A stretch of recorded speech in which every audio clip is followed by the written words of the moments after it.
दिघोडे गावातील मुलांना शिक्षण घेता यावे या उद्देशातून ग्रामस्थांनी एक दिलाने शासनाच्या देखरेखीखाली उभारलेली शाळेची इमारत अखेरची घटका मोजत आहे। या ऐतिहासिक वारसा असलेल्या दिघोडे गावातील रायगड जिल्हा परिषदेच्या प्राथमिक शाळेत एकूण 117 विद्यार्थी हे अभ्यासाचे धडे गिरवत असून शाळेच्या इमारतीच्या दुरावस्थेमुळे विद्यार्थ्यांच्या जीवितास धोका निर्माण झालाय। तरी राज्याचे नवनिर्वाचित शिक्षण मंत्री दादाजी भुसे यांनी सदर शाळेच्या इमारतीची पाहणी करून नव्याने इमारतीचे बांधकाम करण्यासाठी शासन स्तरावर पुढाकार घ्यावा अशी मागणी पालक वर्ग करीत आहे। देशाच्या स्वातंत्र्य लढ्यात दिघोडे गावातील रहिवाशांनी हिरिरीने सहभाग घेतला होता। 1930 सालच्या चिरनेर जंगल सत्याग्रहात दिघोडे गावातील स्वातंत्र्य सैनिक आलू बेमट्या म्हात्रे या शूरवीराला गोळी लागून वीरमरण प्राप्त झाले होते। अशा ऐतिहासिक वारसा लाभलेल्या दिघोडे गावातील मुलांना दर्जेदार शिक्षण मिळावे यासाठी दिघोडे गावातील ग्रामस्थांनी एक दिलाने शासनाच्या देखरेखीखालील रायगड जिल्हा परिषदेच्या प्राथमिक शाळेच्या इमारतीची उभारणी केली होती। या शाळेत शिक्षण घेणारे अनेक विद्यार्थी हे उच्च पदावर पोहोचून त्यांनी समाजहिताची कामे केली आहेत।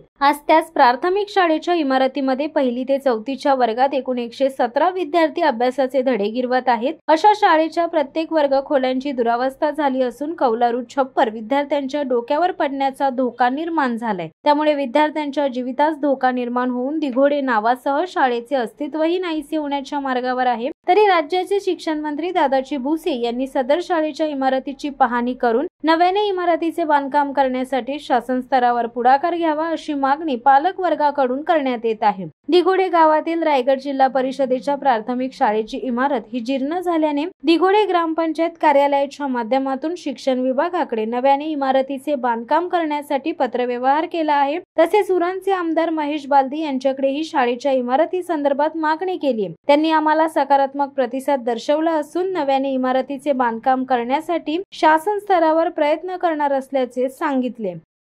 शिवसत्ता टाइम्स न्यूज ब्युरो उरण। दे धडक बेधडक वृत्त देणाऱ्या आपल्या शिवसत्ता टाइम्स न्यूज चॅनलला लाल बटन दाबून सबस्क्राईब करा आणि बेल आयकॉनला क्लिक करायला विसरू नका।